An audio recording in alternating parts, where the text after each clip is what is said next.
Lamp के top पर मैं यहाँ बाल्टी के ढक्कन यूज़ करूँगी, जिन्हें ब्लैक पेंट से पेंट कर दूँगी। यहाँ पर खाली स्प्रे बोतल का यूज़ किया गया है।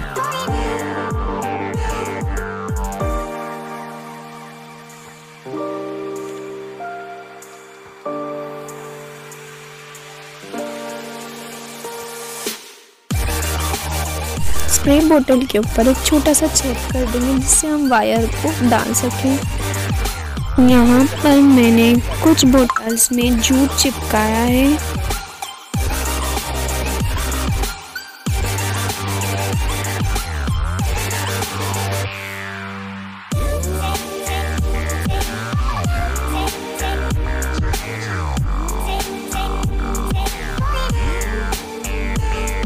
और कुछ बोतल्स को ब्लैक पेंट से कलर किया हुआ है।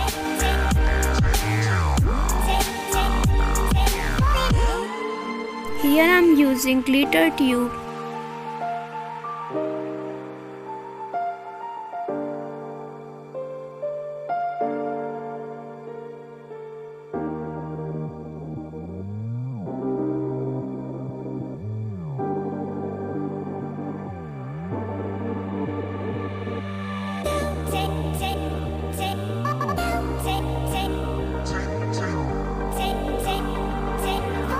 So here my beautiful lamp.